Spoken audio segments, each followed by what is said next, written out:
All right, invite. Boom. Am I in? Am I in? All right, so there we go. Hey, Instagram folks. Happy Friday. Just Sarah's joining. Here she is. Hello? Yikes, let me turn that down. All right, cool. Yeah, so we're about to get started. So welcome for those on Instagram. This is our Friday coffee break. We do these once a week on Fridays. Obviously, these are just quick 30-minute chats with Sarah and I to talk all things climate designers. Sarah's busy messing with her filters. Have we always had face filters with this thing? Have I just now noticed? There you go. There you go. All right. We have some folks. Carly in on Zoom. Yeah. So for those who are joining on Instagram, we do have a whole Zoom thing going on as well at the same time. So if you're part of our community on our online platform, you can get access to our Zoom room. Hi, Carly. So, hey, what's up, Carly? So if you're a member, you have access to the Zoom chat or the Zoom room, and we can chat more personal. So on Zoom, you're missing me on Instagram playing with the face filters. It's just why I'm like totally laughing at myself. All right. Anyway, welcome everyone. So yeah, it's a Friday. Happy Friday, Sarah, Carly, Priscilla. Sorry. Happy Friday! All right. Kids is a challenge. Pandemic parenting happening. Pandemic parenting, yes. So what is up, Sarah? How was the week? What is up? Carly's mic isn't working. Well, that's okay. We've got the chat. Tell us where you're calling in from and what you are partaking in beverage-wise for this coffee break. I am in Wisconsin, and it's finally spring. And there's birds right outside my window on the bird feeder. There's a mourning dove and a female cardinal and a chickadee.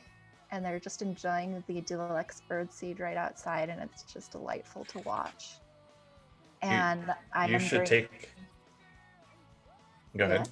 I am drinking my coffee alternative, which is a blend of mushroom and herbs that also has cacao in it. And then I put chai spices in it too. So it's like a chocolate chai thing and milk and honey. Sounds very complicated. That's great. Awesome. Cool. Well, I'm currently in LA right now, normally up in San Francisco, but a nice, beautiful, sunny morning here. So looking forward to kicking off the day and looking forward to diving into our little chat. Nice. So, yeah. So feel free to share where you're calling from or where you're zooming in. I think you're hung up on Instagram. You're just kind of floating in midair. There you go. Maybe take off the filter. Maybe something with some bandwidth off your phone. It's too cute. All right. So Seattle and drinking just water. Just water. Very cool. Priscilla, where are you calling from? I am in Salt Lake City, although you can hear an accent because I'm from France originally, but I'm in Salt Lake City. I'm drinking two different things, lemon water and a green smoothie. Ooh, lemon water and a green smoothie. Very cool. Yeah. Very healthy. Nice. I don't have bird feeders, but I have a crab apple, which is awful because it has all these little... Oh, yeah.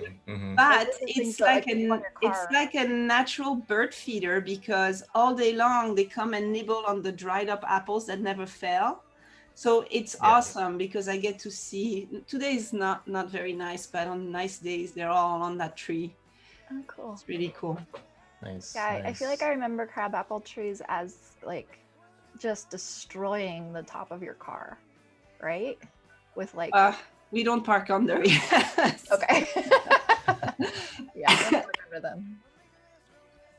Cool. So just some updates on our end. As some of you know, we threw a 2-week summit earlier this month. We're still kind of riding the wave from that summit.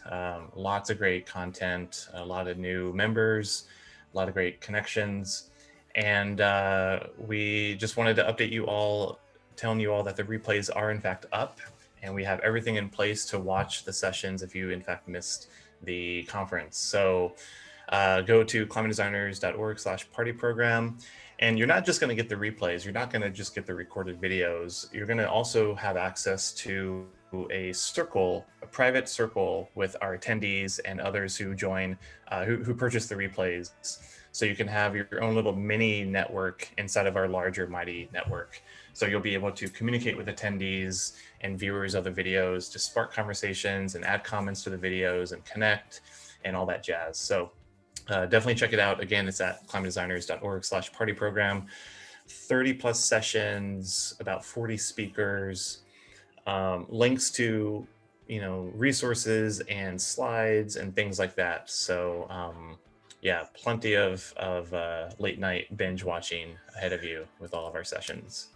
So that's one of our updates. Another update is that we have some new chapters that are going to be launching in the next week or so. We have new chapters in Seattle and Western New York. Super stoked about onboarding those folks. And then we are revamping the Boston chapter. So we have about maybe 4 co-leads for just the Boston chapter, which is pretty cool. So I'm really excited. I've been talking to those 3 chapters specifically over the last week or two, and already they have some great ideas in terms of doing some events centered around their city or region. So if you do live in Seattle, keep an eye out. If you live in Boston, keep an eye out. If you live in Western New York, keep an eye out. So that's really all I have in terms of updates, Sarah. Word. Priscilla, what's new with you? Or do you have any questions about climate designers? Or I have a million questions. A million questions she has. So I'm completely new. I keep seeing things, and it's that onboarding slowly. Like I need to make space in my brain for this because I'm really passionate about it, but my schedule is not always giving me that space. Anyway, so I'm taking this space, but I have so much to catch up. So first of all, yes, so I'm gonna catch up on the replays and everything. So that would be great. But tell me, what are these chapters about? Can you tell me a little? Like, I didn't do the 3 things. Like, what does it mean? I know this is on my to-do list. So. Oh my gosh, I love it, Priscilla. You are the best student. Okay, good. You're the best student. Like she has come. Like she's just joined Climate Designers, and she's prepared to learn. Like I love that you already said I'm making space in my brain for the onboarding and. Like now it's just making space in your schedule. So I'm like, a lot of people are like, oh, I'll just join this thing and don't realize that it's going to take that preparation and that like self-awareness of like, I need to create space in my life for this, which is awesome. Well, because as this pandemic, I think just had us just rethink a lot of things. And I really want to work for a passion project a lot more than just projects, right? So tell me, Mark and Sarah, you guys, when did you guys start this? How did it work? Yeah, well, I also want to reflect on what you just said about like climate design being a passion project. I love that. Okay, Mark wants me to take off the music. Fine. I guess we're talking about real talk now. Total buzzkill. So like what you just said about climate design being a passion project, instead of just doing projects like for money, right? Or like just, I mean, ideally we want to do both, right? Yeah, that's what I was going to say is like the whole point of Climate Designers is ideally your passion projects become your work, become your projects. And our big, hairy, audacious goal is that eventually all design is climate design. We make ourselves just a design community because nobody's doing design that isn't regenerative and systems focused and healing for the planet and sustainable and all of those good things, right? So that's our goal. That's what we're trying to do. And that's what we want to do, is make everybody who's working on this able to sustain their living and, make a living and sustain their lives and feed their families. And, I think people doing this kind of work should be the rock stars that get paid more than the people who are, polluting the planet or whatever. So we have a lot of work to do to get there. But to answer your question about like, how did this start? When did this start? Actually, Mark, do you want to start? Because I have no sense of time, and Mark talks about this like it's our 18-month-old baby, which is awkward, but totally awesome. Yes, it really kind of is a 18-month-old baby. Yes, so we started Climate Designers officially back in October 2019. But before that, well, actually, let me rewind all the way back. So Sarah and I run a creative studio called The Determined. We help organizations tackling climate. And amongst our design friend group, we started to become known as the Climate Designer folks. And around summer of 2019, that was starting to kind of come in our circle of friends. And we thought that there was something really interesting about that phrase. And at the same time, we were working with a number of people as a collective, because our studio is a collective model, so we don't have any full-time employees. And we started to wonder, there has to be more people within the creative space that are also interested in working on climate, so that we can find out who they are and expand our Rolodex of people to potentially collaborate with. We launched Climate Designers. And it wasn't just an opportunity to grow our contact book. It was also an opportunity for us to really encourage people in the creative space to take climate action. And so we started with a very simple landing page with the email sign up box, asking folks to sign up if they wanted to get notified when we launched, but not really knowing what launching meant. And over the month of October 2019, we started to get a number of email subscribers. And so we started to realize, okay, I think we're onto something. And we've just evolved since. We've been co-creating what you currently see with Climate Designers through the help of our members, really. And so now we have a podcast, we have chapters, we have a whole online community, we have resources for design educators. Sarah and I teach part-time at a design school in San Francisco, so we have a whole design ed initiative that's part of all this. And so it's really just evolved into what you see now. And even coming off of the 2-week summit, we're really looking to elevate what Climate Designers can be based on all the conversations that we've been having with folks over the last, couple months.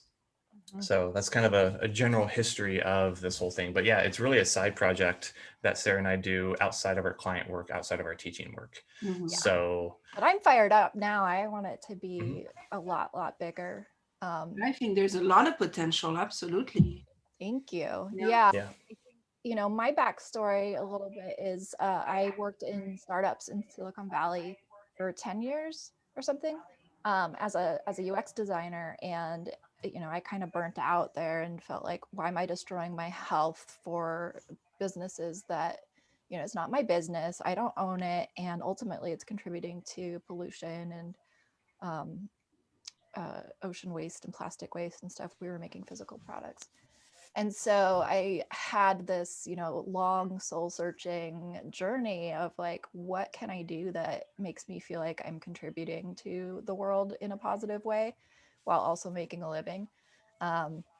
And eventually, started the studio with Mark, and then Climate Designers is kind of the next step on that journey. And I bring that up because I hear from people like you, Priscilla, and like Carly, and like a lot of other people who join these calls and talk to us about why they're here. I hear a lot of parallels to my story. Some form of climate anxiety pushed them to find a different career path, and nobody really wants to start completely over in your career. And I don't think you have to. I don't think you have to even quit your job like I did, but some people have already and they're thinking about starting something new. Some people are in a job that they're like not super satisfied or fulfilled, or, at various points along the way that are similar to where I was. And I keep hearing again and again, like, oh my gosh, like this feeling like, thank God I found you, or thank God you exist. Like, I'm not alone in this thing. When I went out and tried to find my way, I was doing that all alone. And I joined, how to become a freelancer programs. I joined coaching programs. I joined how to become a yoga instructor programs. I did get yoga instructor certified. I joined a lot of different groups before I met Mark and figured out what we could do, and finally wasn't doing it alone. And then starting this community and finding thousands of people who are like, wow, this looks interesting, or this looks like something that I'm doing, or this is a path that I'm on as well, has been really inspiring for me to say, like, this is something that has a lot of potential. This is something that we should maybe take from side project status to main stage, right? And that kind of segues into one of our fresh off the press topics that we don't even know how to talk about yet. It's so new, but we're thinking about starting a climate designers advisory board, committee, council, and we want like leaders who are creating cool stuff in climate and design related fields to join us and help us steer this ship. I don't want it to just be Mark and me, and we want voices that are more diverse than just Mark and me. So we want to bring in people from the Black American community, other people of color, people from the queer community, LGBTQ, and others, like, people of different ages, different backgrounds, different experiences of us who have expertise in certain areas that, we might be missing. We know we have blind spots, and we want to make this into something pretty awesome. We have some big visions, some big goals. So what does having a chapter encompasses? Yeah, so a chapter, the amount of work you put in is what you'll get out of it, right? So what we encourage our chapter leaders to do is to do one event every quarter. And these events, for the time being, will be virtual, obviously. And these events can look like anything from interactive workshops to networking opportunities to panels. We really want to stress and emphasize the interactive part. We want to stay away from events that just have this talking head on stage and talk for 45 minutes, 50 minutes, and have a 10-minute Q&A. Knowing that the audience are mostly designers, let's use them. Let's bring everyone together and actually accomplish something during our time. And so a chapter lead will produce and program and host an event once a quarter. We do encourage chapters to have multiple leads, so 2 to 4 or so. So this way some of the responsibilities are shared amongst the team. And beyond an event per quarter, just join our global meetups. We have a global meetup every third Saturday of the month, just to have an opportunity for us to show our amazing volunteers, but to also use as a platform to share any updates that you might have, whether it's updating on an event that just ended or an event that's coming up. And then we have every Blue Moon, we have an all chapters Zoom call so that all the chapter leads can come together, meet one another, share any resources, what's working, what's not working, things like that. And we have chapters. If you go to the website, climatedesigners.org/chapters, you'll see a mix of, I guess, like zoomed in and zoomed out chapters. So you have city specific chapters, and then you also have region, like, we have a whole state, we have a whole like continent. And those bigger chapters are meant to just at least kickstart conversations within that area. And then if successful, those bigger chapters will start to break into smaller chapters. And eventually, when we get to a point where we can all meet up in person, then we would love to have these events be in person. So it doesn't really work if you have a chapter that's a whole state, for example. But at some point, that state will be broken down into smaller chapters. But yeah, I mean, again, stressing the interactive events, and these events should be focused on whatever your city or region is facing. So obviously San Francisco is going to be dealing with a number of different things than Chicago, than Miami, or any other part of the world. And then knowing that you have a team of chapter hosts, chapter leads around you, as well as me and Sarah, knowing that you have a support team to help you with ideas around putting events together, things like that. So we have a whole onboarding flow. I walk people through. We have a whole process to getting a chapter going and off the ground. That's awesome. And is the idea, so I'm guessing everybody has, I mean, climate designers, right? It touches a whole umbrella of things, right? Like, Yeah. So climate change as a topic is huge and broad, and design as a topic is huge and broad. Right. Broad.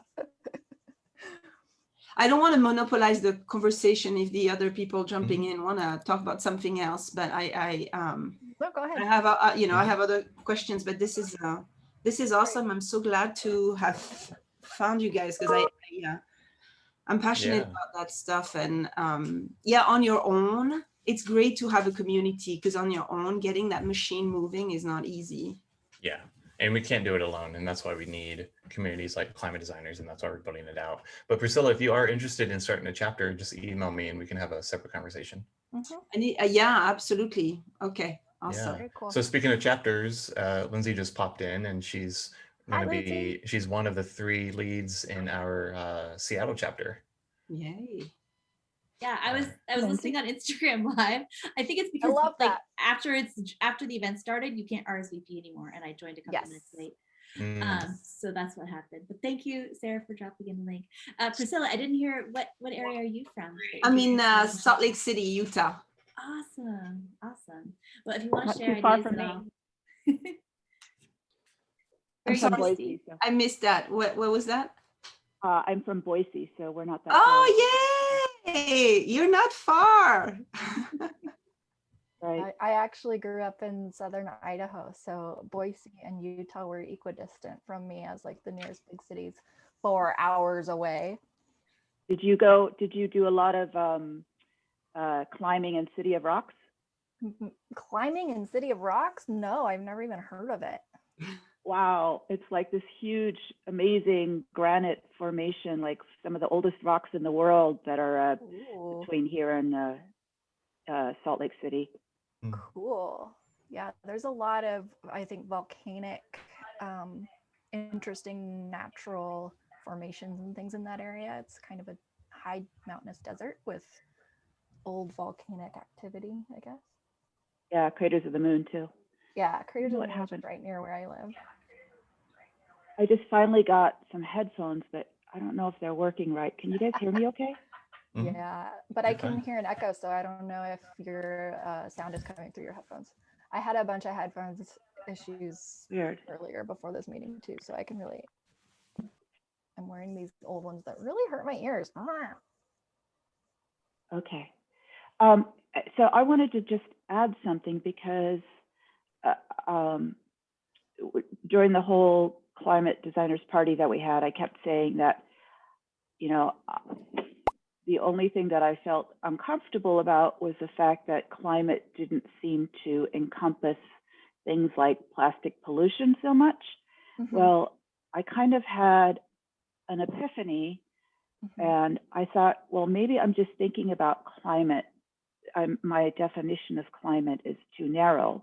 What if I change the definition of climate to basically be the things that are fluid in an environment? I can't hit. Can everybody hear me? That's great, Christine. Yeah, keep going. Yeah, I was thinking, okay, so environment is composed of static things, which is the geographic vicinity, the surroundings, and it's also composed of all of the stuff that changes, which is what you smell, what you hear, what you see, can all be fluid. And so if you look at it that way, then pollution, any kind of pollution, whether it's air pollution or physical pollution, would definitely be part of climate as well. Yeah, you know, I had a similar climate epiphany, I guess, not so long ago. You know, we learn about the climate crisis, which is there's too much carbon dioxide in the atmosphere and it's heating up the planet because carbon dioxide traps infrared heat. Um, so we approach that as a purely scientific problem. Like, okay, we just need to get carbon dioxide out of the air. But if you look at it as a much bigger picture, a much more holistic picture, the problem is actually that, you know, humans designed these systems where like, oh, we discovered that you could turn oil into energy. And so we were like, cool, I'm going to start making a lot of energy, but without accounting for what happens when you burn it, is that it releases waste, what we call waste, because we don't do anything with it. It releases a byproduct that has all of these effects that we just don't account for. It's like in our checking registry, in our accounting, we think about like the money that we earn and then the money that we spend on food, but nobody's counting the money that we spend on beauty products and clothes and shoes or something. Like our accounting is incomplete. There's all this other like stuff going on. And so, yeah, if you start looking at the climate as, I think what you were saying, as our environment, as our ecosystem, as our oceans, as our air, as our soil, as our everything, then you realize that we have a lot of systems that produce waste in ways that we don't account for. And so we produce waste in the form of CO2 when we burn stuff for energy, but we produce waste in the form of plastic pollution when we eat food that comes packed in plastic, and then we just don't account for where to put the waste product of that food, right?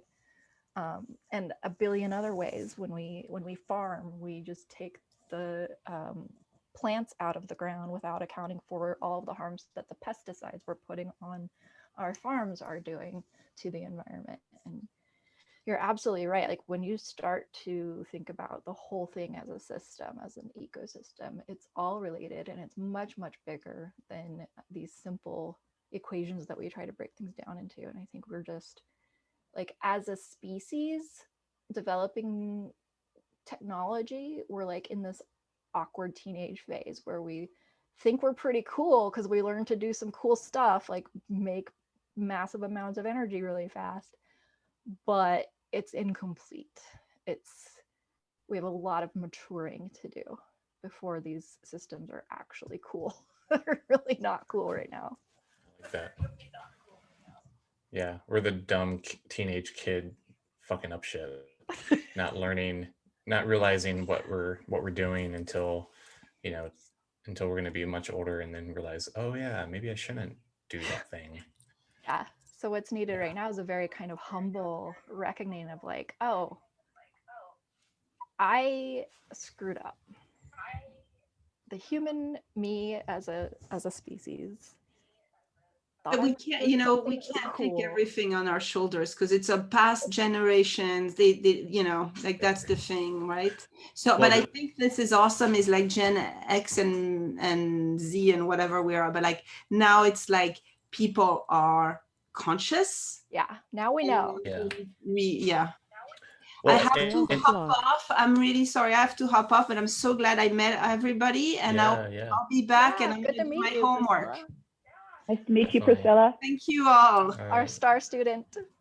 Well, we are at the top of the hour, so we should wrap it up so everyone can get back to work. Yeah, so thanks again for joining, everyone. Appreciate it. Good to hear from you. Good to see your faces. Yeah, so if you want to join, for those on Instagram, if you want to join in Zoom, join our Mighty Network and get access to our Zoom. Yeah, make sure you RSVP to the event before the event starts so that you can get the Zoom link. Right. Awesome. All right, everyone. We'll have a good rest of the day, and till next time. Yeah. All right. Bye. Bye. Thanks, everyone. I like your teenager analogy. Thanks. Bye. Bye. Later.